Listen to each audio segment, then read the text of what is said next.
Lord be with you. Reading from the Holy Gospel according to Matthew.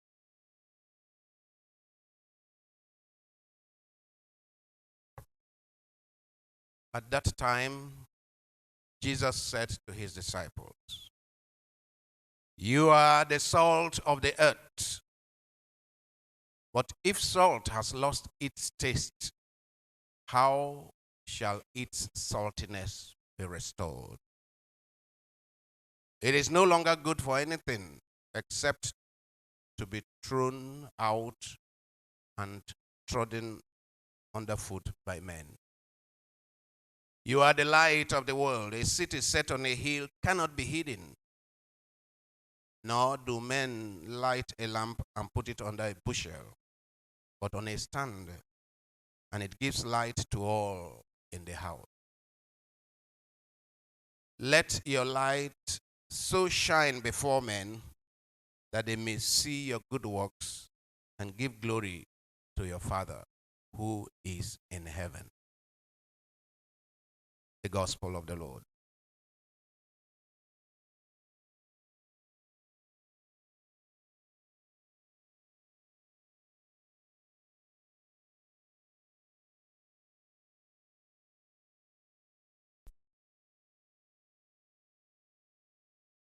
Lead questions for today.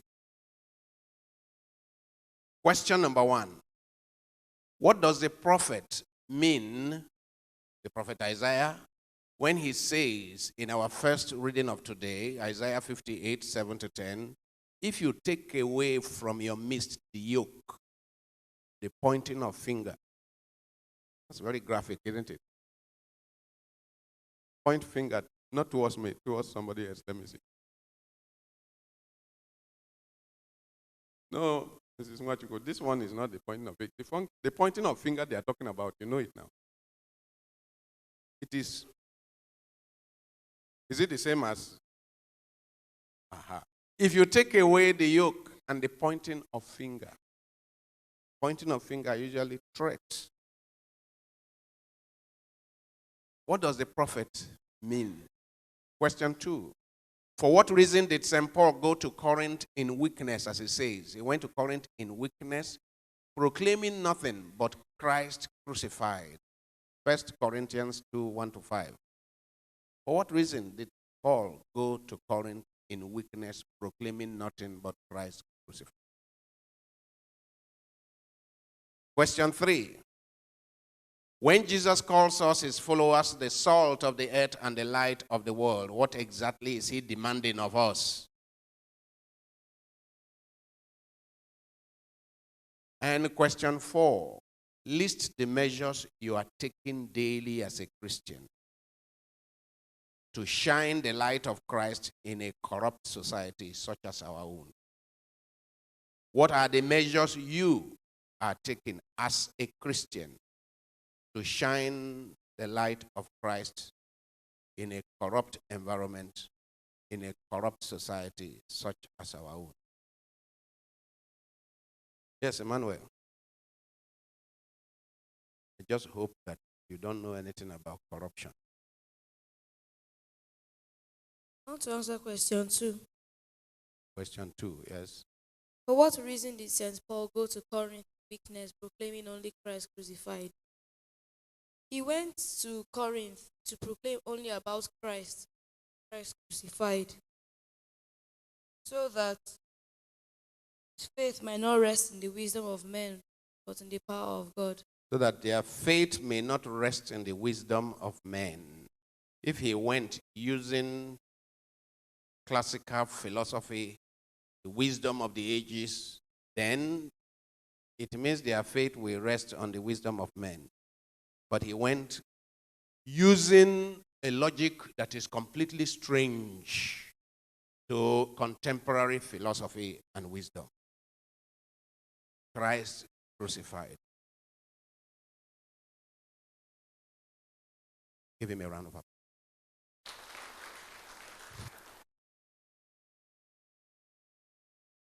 Yes, Ebenezer. I want to attempt question number 3.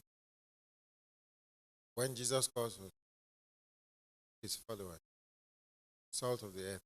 Light. Is it demanding of us? I want us to look at this from what salt does, what light does. Salt preserves. Salt preserve. It's sweetened. Okay, we didn't used to have refrigerator. Yes. So it is salt they used to use to preserve meat and other things. Yes. So salt preserves from decay. Yes. Okay. And it gives life to whatever it's applied to. Okay. Likewise, light eliminates darkness. Light eliminates darkness. Light also brings life. Wherever Light it is. brings life. And so on, Father. So, Christ expects us to bring preservation, to bring life into such place. We find ourselves in a place where hopelessness pervades. Okay, so if there is hopelessness, we shine our light. Yes. So that there will be hope. Hope. Okay. Where there is hatred, we shine our light to bring love. And now there is a lot of hatred in our society, Yes. isn't it? So we shine our light to bring love. And where every one of us are working towards destroying ourselves or destroying one thing or the other, we are expected by Christ to preserve. To shine our light to build up rather than to destroy. Yes. To build bridges rather than to build walls. Give him a round of applause. Yes, Mary. Glory to Jesus. I just want to add to Yes. what Jesus demands of us is to make a difference. Make a difference. Yes. What kind of difference? When you cook your food and you put salt, it doesn't have to be in large quantity. Put large quantity now, make us see. You can put 3 spoonfuls. If you put a little quantity of salt in A your food, pinch of salt, a yes. pinch transforms it. So, and also in pitch darkness, if a candle is lit, it transforms it. Yeah, you see, this is important. We keep complaining. And at the end of this homily, I'm going to talk about stop complaining, do something. We keep complaining. And one of the common denominators in Nigeria is what? Complain. When you're whining, yes, lamenting, whining. You see 3 Nigerians, 5 Nigerians gathered, everybody is complaining about Nigeria. But those 5 Nigerians that are gathered complaining about Nigeria, when they begin to drive, they will jump the red light. When they have opportunity to cheat their neighbor, they will cheat their neighbor. So, all that whining, all that lamenting, all that complaining does not change anything. But she says, you make a difference. And the whole world is not going to become light. Because you don't need the whole soup to be salt, do you? You don't need this whole building to be bulb, giant light bulb for this place to be bright, do you? Just see the amount of light in this building. And we can see. And I keep telling people that there were 12 followers of Jesus that he left behind. See how they transformed the world. I know that people don't read history. But go and read history. The first 3 centuries, meaning 300 years of Christianity, they were persecuted. And in spite of persecution, in spite of their being killed every day, they were spreading. And they transformed the then known world, the Roman Empire of those days, to the extent that after some time, the emperor became a Christian. So it took only 12 people that Jesus left behind to transform the world with Christian value. Well, most of Europe is rejecting Christianity today. But they had practiced it for a long time. It didn't take the entire Roman Empire to be Christian. Did it? Because we keep complaining as if there will be a time, until Jesus comes again, there will never be a time where the whole world is Christian. Until Jesus comes again, there will never be a time where everybody who is going to church is living perfect Christian life. Take note of that. There will never be a time until Jesus comes again where every catechist, every priest, every bishop, everyone is living holy life. There will always need to be people who distinguish themselves, make a difference. And the power of those who make a difference is enormous. Just like the power of a pinch of salt to transform the whole pot of soup, the power of individuals and small groups to transform their societies is enormous. I do say here that the gospel of Christ is the most potent force that exists. There is no more potent force that exists than the gospel of Jesus Christ.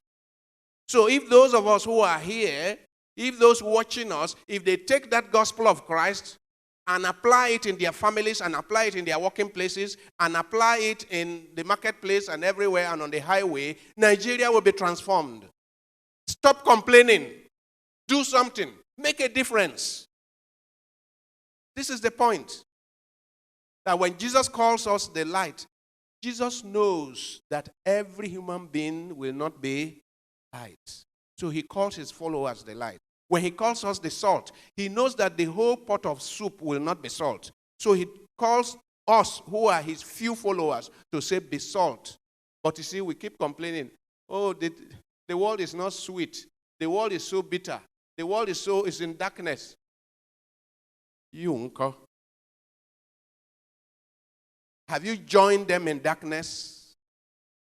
Aren't you supposed to be the light of the world? And we need to, each one of us needs to reflect on this very seriously. Because like I said, we complain too much. And to encourage you, let me add, I am one of those who believe that every act of goodness, every act of righteousness, performed even in the most secret place, goes into a pool of goodness. It is never lost. Do you understand?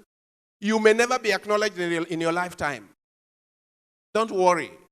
Every act of goodness, help me tell your neighbor, every act of goodness, every act of integrity, every act of righteousness, every showing of light will go into a pool of goodness.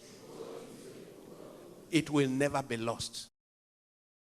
And if this pool of goodness keeps expanding and expanding and expanding, at the end of the day, we shall have a sea of goodness. So stop complaining and be a beacon of light. Stop complaining and be a pinch of salt in our environment. Give her a round of applause. True worship means what? Love, kindness, and generosity. Prophet Micah describes the core of religion as what? 1,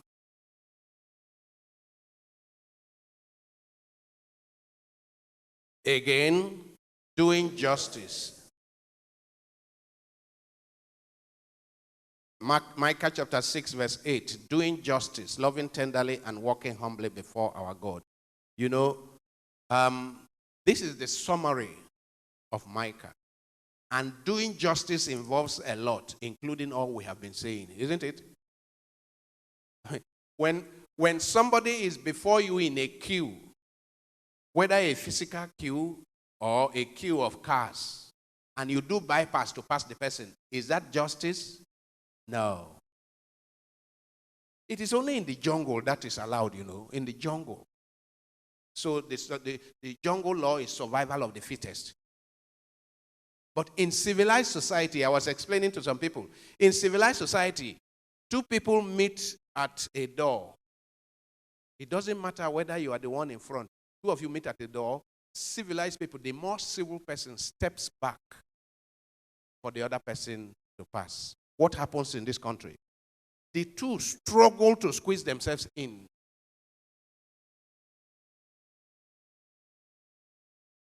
What kind of society are we creating? In fact, we so struggle to squeeze ourselves that even when there are handicapped people, elderly people, handicapped people, we are struggling with them. We don't know how to recognize and step back. Because in many societies, people are used to, from the time they were born, they are used to when two people meet at a door, one steps out back for the other. Then it's not difficult to quickly recognize an old man is coming, an old woman is coming.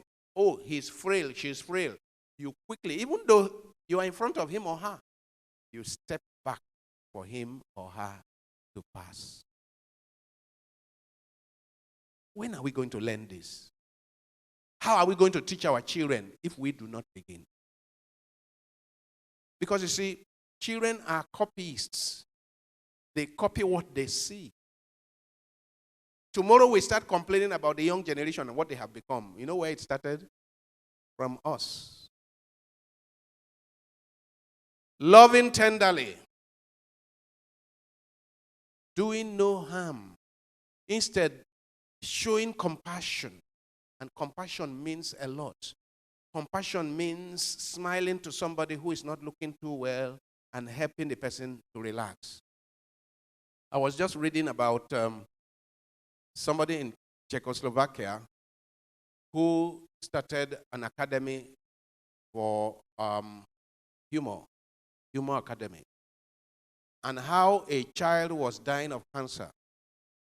Child was dying of cancer, and he got into this hospital, and he used to cheer up patients.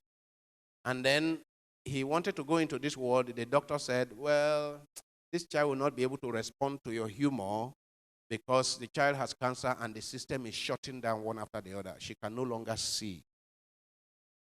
And he said, but can I still go in? And they said, yes. So the mother of the child was there, and the mother accepted it, comes in.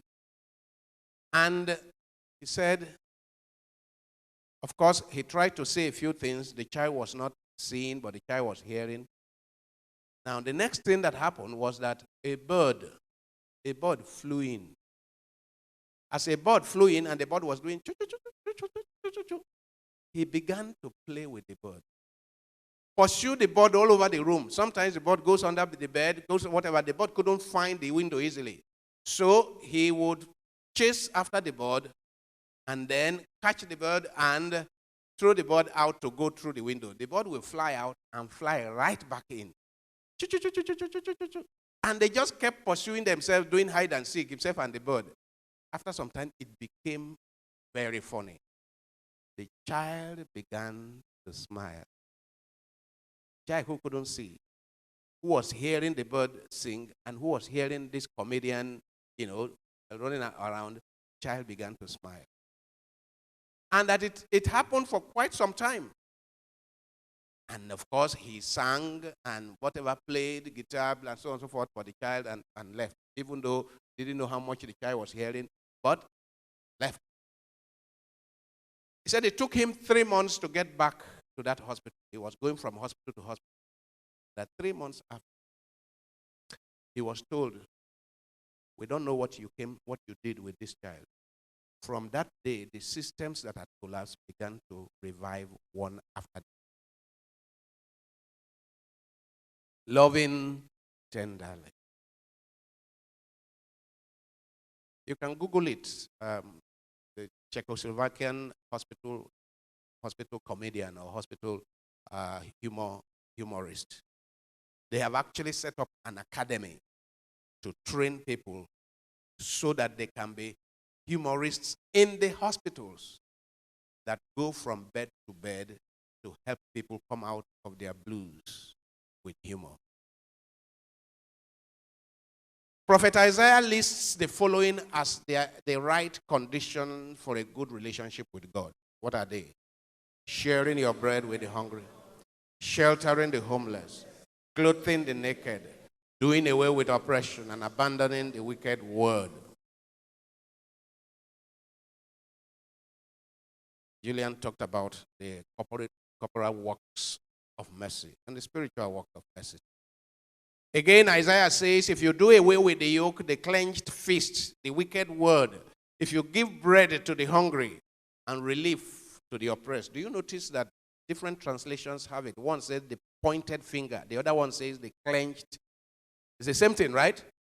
Either pointed finger or clenched fist. You do away with it. Then your light will rise in the darkness and your shadow become like noon. Your integrity will go before you and the glory of the Lord behind you. In that circumstance, if you cry, the Lord will answer. If you call, he will say, I am here. Isaiah 58, 8-10. The light of the world. We have been dealing with the theme of light since Christmas. We first heard it on Christmas Day when we heard from Isaiah 9:6, the people that walked in darkness have seen a great light. On those who walked in a land of a deep shadow of darkness, light has dawned. Isaiah 9:2. On the Feast of Presentation, what we had last Sunday, Simeon affirmed that the child Jesus would be what? Light to the nations. Luke chapter 2, verse 32. Jesus emerged and says in John 8:12, I am the light of the world. No one who follows me will ever walk in darkness. Today he says to his disciples, you are the salt of the earth. You are the light of the world. Matthew 5:13-14. In John 1, the beginning of the Gospel of St. John, verse 4-5, we read. Can you read together? What has come into being in him was life. That life that was the light of men, and light that shines in darkness, and darkness could not overpower it. The Word was the real light that gives light to everyone. The Word is the light. In John 3:19, Jesus says, though the light has come into the world, people have preferred darkness because their deeds were evil. Isn't this the sad reality? The light has come. The light is available. The word that is the light is available, but people prefer darkness. Now, Jesus also says you are the salt. He says to his disciples, you are the salt of the earth. You are the light of the world. Salt is a necessary ingredient for life. It is used to do what? To preserve things. It kills the germs that promote decay. Salt is used to purify things. It is used for seasoning food. It gives taste and flavor to an otherwise tasteless food. Salt is used in small quantities, but it is very effective. This is the difference between Christianity and some other religions.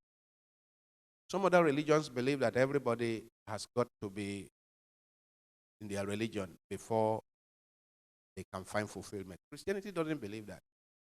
Christianity says, I send you out as lambs among wolves.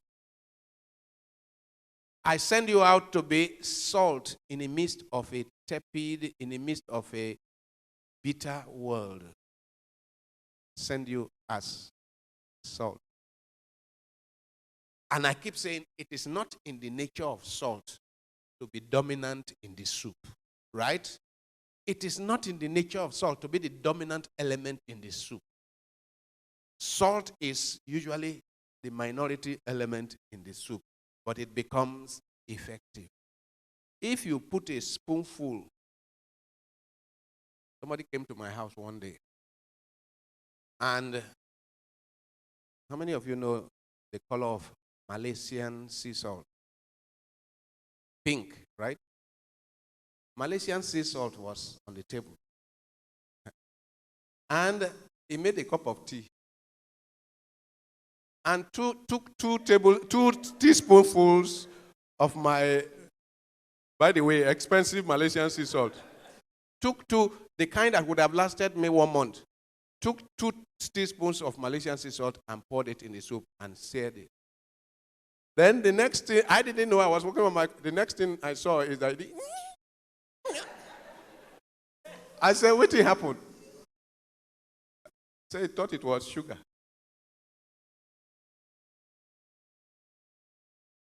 So even a teaspoonful of salt is too much, right? All you need for it to be effective is a little pinch. So salt is used in small quantities, but it's nevertheless effective. Today's world is decaying and on the verge of collapse due to widespread sinfulness and debauchery.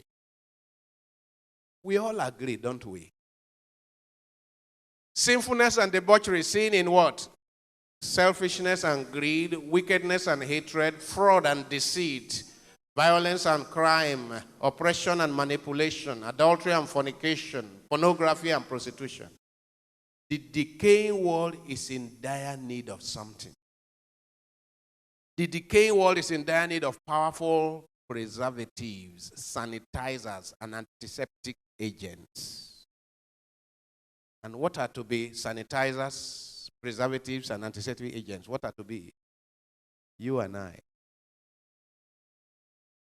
As Jesus says, you are the salt of the earth. You are the sanitizers and antiseptic agents. You have a vital role to play in the world and a vital role to play in your society.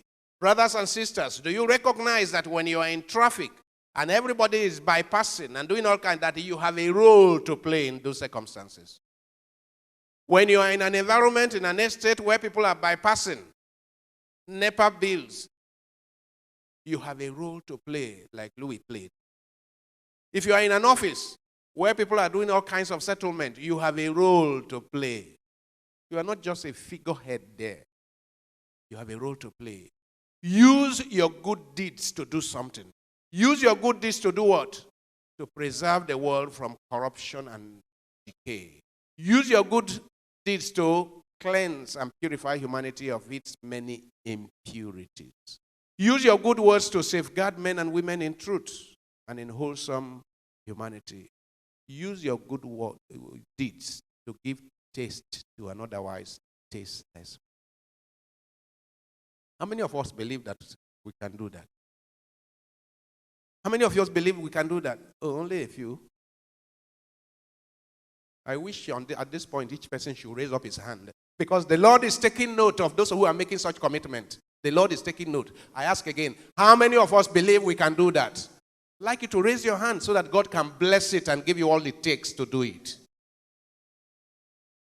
Yes, use your good deeds to preserve the world from corruption and decay. Use your good deeds to cleanse humanity and purify humanity of its many impurities. Use your good deeds to safeguard men and women in truth and wholesome humanity. Use your good deeds to give taste to an otherwise tasteless world. But if salt itself becomes tasteless, of what use is it? Jesus says, if the light within you is darkness, what a terrible darkness. Our society is in the deep trouble it is in today because most of those who are supposed to be salt have become tasteless. Those who are supposed to be light, many have become dark. When the disciples stop witnessing through their good and holy deeds, they become as useless as salt that has lost its taste. When religious practice is divorced from life, a vital element is missing. It is like salt that has lost its taste.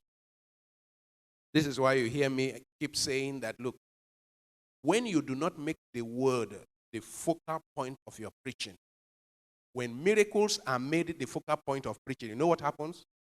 People may indeed get miracles, but nothing is transformed. I hope you know that that's our case. When you make miracles the focal point of your preaching and not the word, it is the word that transforms. Miracles don't transform. It is the word that transforms. I keep saying, look, the 5,000 people who came and ate free bread from Jesus, they were among those who said, crucify him the next day.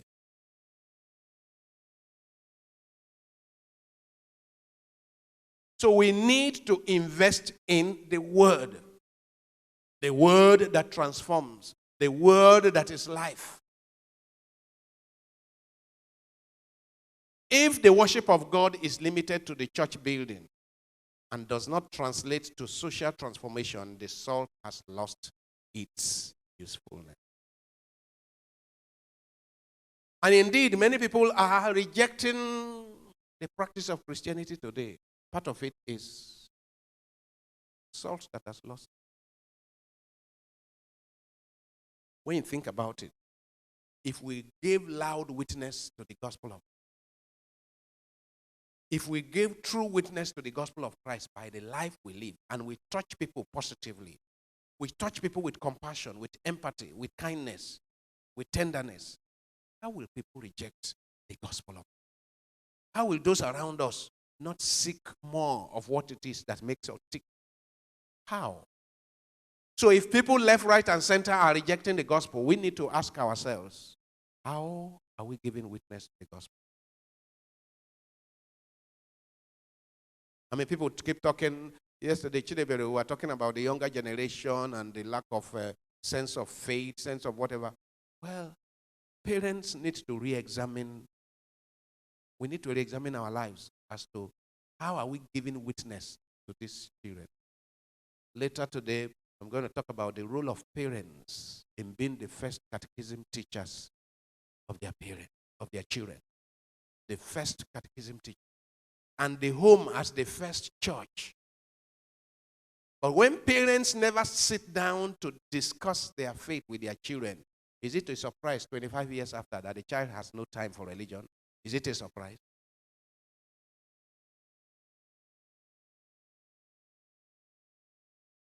Jesus is the real light of the world, but he shares that light with all who follow him. He challenges his followers to be light in the same way as he is light. Light is a very powerful element. Light gives what? Life. Light gives warmth. Light gives form to things. In darkness, there is no form. Light exposes evil. Light dispels darkness. Light brings out color and reveals the beauty of everything around it. By calling his followers light and salt, Jesus reveals that we have a critical contribution to make for the betterment of the world. How do we make that? Through our faithful witnessing in our family and in our neighborhood, in politics, in business, and in the classroom and in the boardroom. We have a role to play. I mean, our Christian life, our Christian faith is a way of life. If you are in the boardroom, you are in the boardroom as a Christian. Oh, they may say, people may even say, oh, let's not bring religion in here now. But can you really put your religion at home and sit down in the boardroom? Is that possible? So what is discussed in the boardroom, if you are part of that discussion, your Christian light will shine there now. If your Christian light is not shining there, it means you are not a Christian. You don't have that light. Can salt be in soup and decide that I am in this soup, but I am not allowed to sweeten this one? Is it possible? People do say so. People do say that, they say that we shouldn't bring religion into this. So your Christian values must shine wherever you are. You can't hide that one.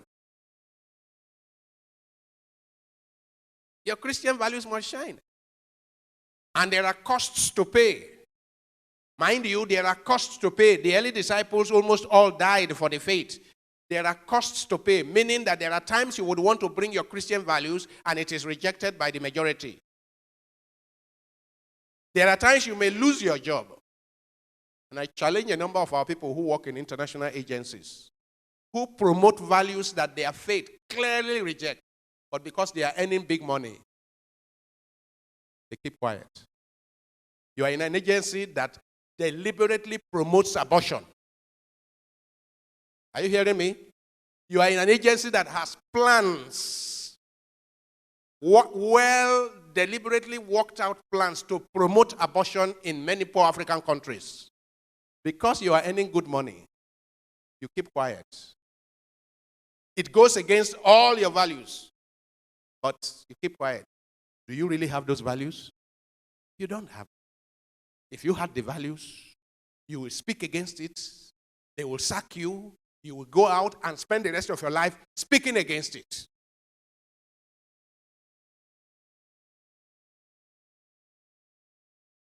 People will ask me, how will you put food on the table, isn't it? Jesus has told us that man does not live by bread alone.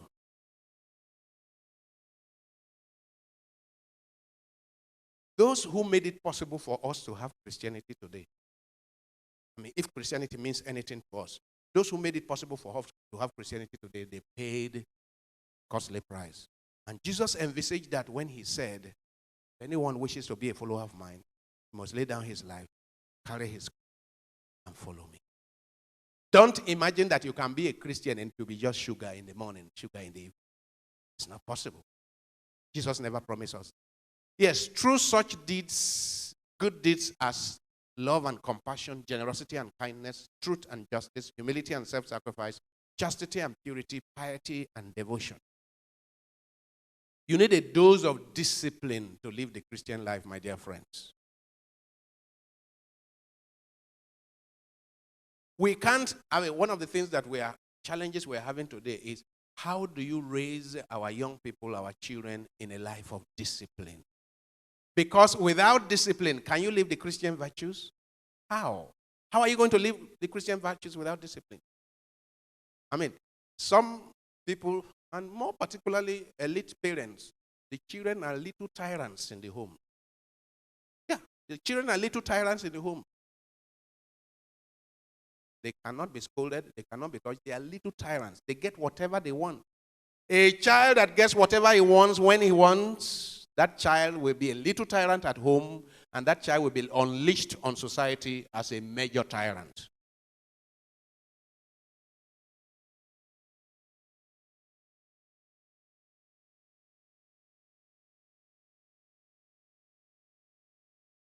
As Jesus calls us salt and light, he challenges us to do something concrete rather than simply pay lip service to our faith in him. He places on our shoulder the task of what? Teaching, guiding, enlightening, and directing the confused men and women of our society onto. Is that responsibility only on Father George? That responsibility is for who? I told you how somebody came and met me a few Sundays ago and said, this catechism we are talking about. And I said, yeah, I want to train parents to teach their children catechism. And he said, Father, we parents, we don't have time. You don't have time? You don't have time to teach early catechism to your children? I say, I reject that responsibility. I reject it. It is you who will teach your child, who will introduce your child to God first before I come in. I should not be the one to first introduce your child to God. Jesus demands that we heal our society of what? Selfishness and greed. Crass materialism and senseless consumerism. Blind pleasure, vanity and vainglory. Let me talk about that. Today's society is awash with blind pleasure, the desire for blind pleasure, vanity, and vainglory. Everywhere you turn, social media, Instagram. Every day, people are faking smiles and putting it. And so, if you go only to Instagram, you will think that life is it's just rose. Life is a rose without thorns.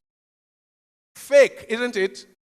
The person, how can somebody put his picture wonderfully smiling today on Instagram, the next day has committed suicide? What it means is that he has just deceived the world, isn't it? Beware of Instagram. I'm telling you, beware. Beware, because it shows fake life. How many people have you seen on Instagram who are sitting down moaning and saying, I have a problem? How many? No, literally none. Beware.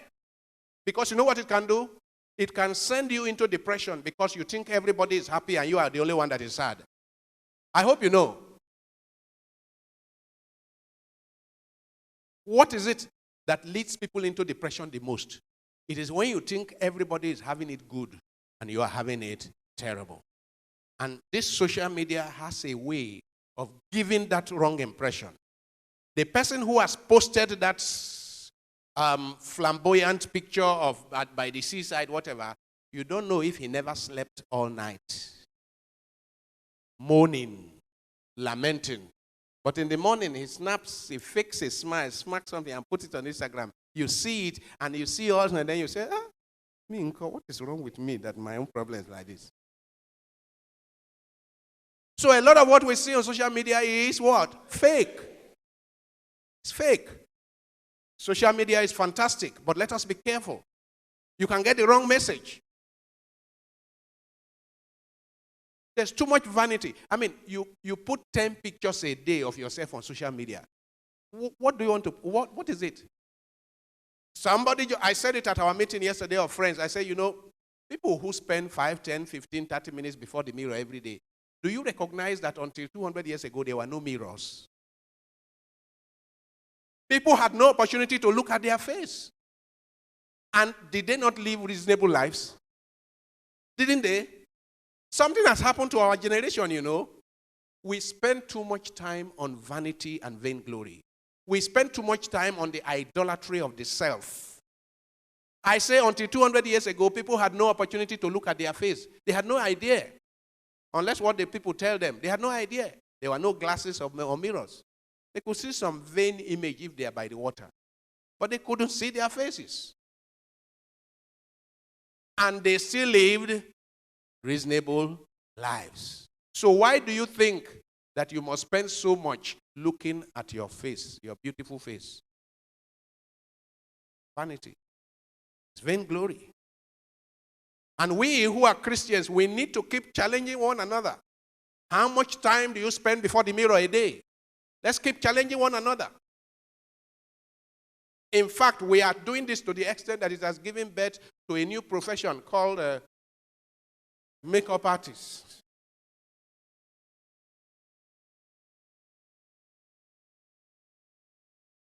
Let's be careful.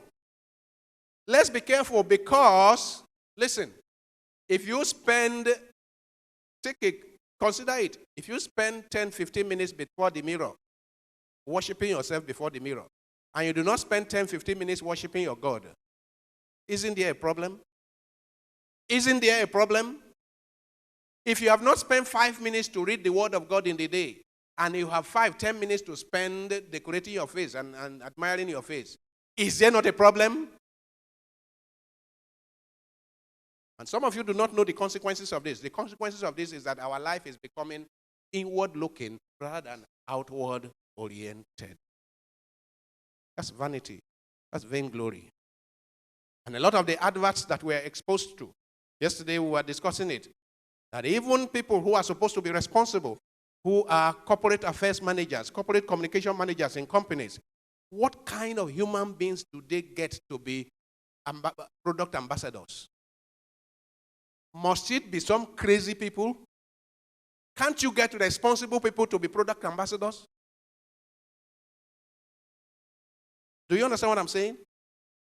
Corporate affairs managers, corporate communication managers, those of you who work in companies and in businesses and so on. Must all product ambassadors be mad people, crazy people? Can't you get Can't you get the guy who got the best grade in mathematics at the University of Ibadan to be product ambassador so that young people can aspire to be like him? Must it only be entertainers?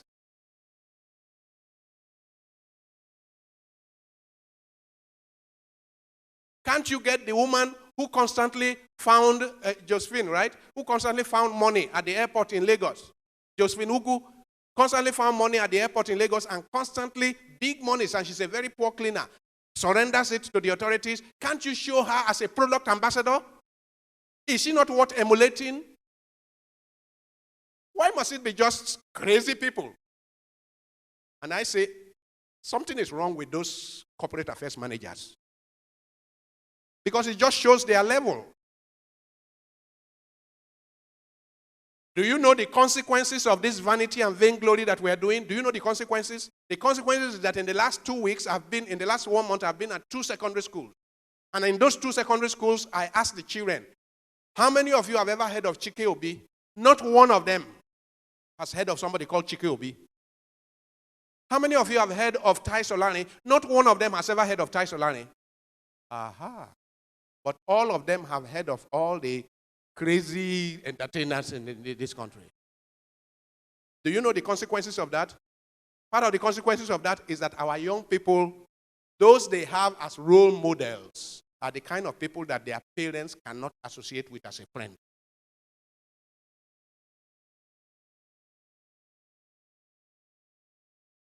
Obiora, you are in one of them. You saw some things, right? Good. And where's Anna? You saw some of them. Good. I have people who are with us at those workshops. And what they saw with our young people. And the schools we went are not unique. What it means, and I told the friends yesterday, I said, look, many of you who have children in primary school and in secondary school and universities, you do not know where your children are in life. You have no idea where your children are in life.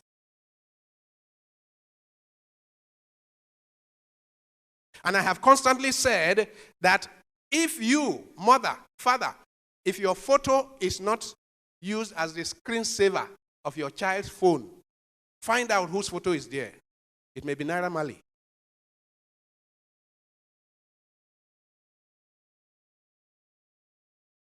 And what it means is that you are the biological father, your biological mother. They respect you for being father and mother, but they won't take you as a model. What a pity. You are not a model. And if you are not a model for your son, you are a man, you are not a model for your son, have you succeeded? You have failed. You are a mother, you are not a model for your daughter. Have you succeeded? You have failed. I have been screaming this out, screaming my heart out over these issues, and people think it is Father George's problem. We are promoting a culture of vanity and vainglory all over the place. All the billboards all over the place. The social media, the TV. Who are the kind of people we promote as brand ambassadors of products?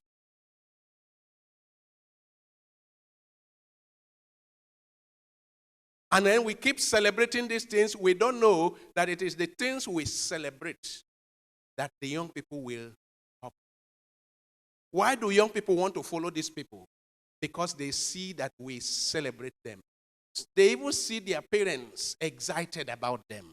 So they want to be like the person that my mother and my father are excited about.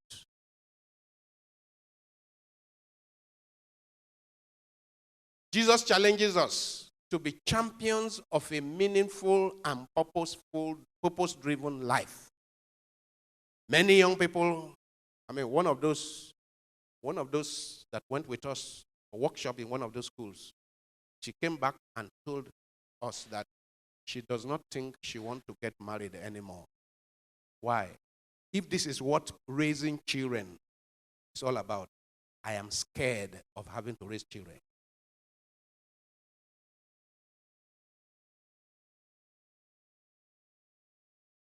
Because people have raised children, they don't know. Today, the influences on your children are so enormous. If you have not laid the foundation early in life, at age 3 months, 6 months, 1 year, 2 years, 3 years, 4 years, if you have not laid the foundation, a godly foundation for them, you have lost them. You are too busy looking for money to make them comfortable, right? You will make them comfortable. And tomorrow, they will be so comfortable that the kind of people whom they sit down with, you will be ashamed. So comfortable that it is tramadol and codeine. Because you never make time to sit down with them. Like I said, sit down with them every day. You are too much on the phone. And that the person sitting down before you is not important. Young people are telling us, young teenagers are telling us that they don't have opportunity to talk to their father.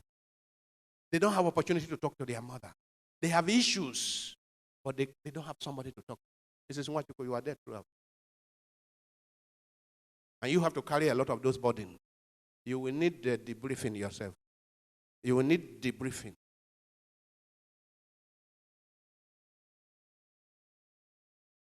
I'm sure that if Mrs. Nwachuku were not at this age and haven't given birth to her children, she would have been wondering whether, isn't it? She said honestly, whether it is worth it going to have children today. I am not a scaremonger. All I am saying is that you want to have children. David, you are having children. You are married. You need to sit down and invest in those children. You need to sit down and invest in those children. Otherwise, you are unleashing trouble on the world. Jesus challenges us to show the Heavenly Father's goodness by loving, forgiving, and showing mercy and compassion. To be an example of a life oriented towards heaven, our ultimate destination. To show the way to the many around us who are groping in darkness. By calling us his followers salt and light, Jesus challenges us to do what? One, to give a helping hand to the distressed, to give hope to a hopeless humanity, to give meaning to a confused generation, to give life to a dying world. Yes, so he says, be salt of the earth, preserve the earth from decaying on account of greed and selfishness, injustice and oppression, immorality and promiscuity. Be salt of the earth, protect humanity from destruction on account of dishonesty, infidelity, abuse, and disrespect. Be salt of the earth, transform the world through the values of truth and justice, and through the promotion of dignity and equality. Yes, be light to the world. Be a sign of contradiction in a world of darkness, sin, and iniquity. Be light of the world. Let your light dawn over the darkness of hatred, vengeance, and violence, and war. Be light of the world. Let your light dawn over the darkness of ethnic bigotry and political banditry. Be light of the world. Let your light dispel the darkness of greed and selfishness on the part of the privileged few, which has driven the multitude into misery and destitution. Be salt of the earth and light of the world, and stop complaining. Instead, go out there and do something. Let me tell your neighbor, stop complaining. Go out there and do something. Yes, there is something each one of us can do. How many of you are teachers? Let me see your hands. Teachers. How many of you are parents? How many of you are lawyers or judges? How many of you are politicians or public office holders? Senior public office holders or junior public office holders? Doctors and nurses? Soldiers or police officers? Employer of labor or employee? Journalist or blogger? Blogger, yes, blogger. Businessman or woman? Priest and catechist. Can we say the lines in red together to one another? Be salt and light and stop complaining. Go out there and do something. Yes, because it is better to light a candle than to cause the darkness. Christians have a very positive role to play in the world. We have something to offer which the world desperately needs, even though it may not always welcome it readily. But we cannot afford to shy away or even be apologetic about that role. Can we read this? Christian witnessing is not for the faint-hearted. We need a certain amount of courage, boldness, and sacrificial love to give the required witness. Above all, we need the grace of God. Heavenly Father, we thank you. We praise you, we glorify your holy name. Thank you for your love and your goodness. Thank you for challenging us today. You are the light of the world. Jesus, you are the light that has come into the darkness of the world. It is true that majority of men and women have rejected you as light. But by our baptism, we have embraced your light. Give us the grace to shine our light. By our baptism, we have become salt of the earth. Give us the grace to truly be salt in our environment. Help us to inject our salt into the society to preserve it from decay. Lord, as we reflect on this today, help us to go out transformed men and women. Help us to go out of here ready to witness to you with all courage, with all commitment. As we shine your light, Lord, grant us peace that surpasses understanding through Christ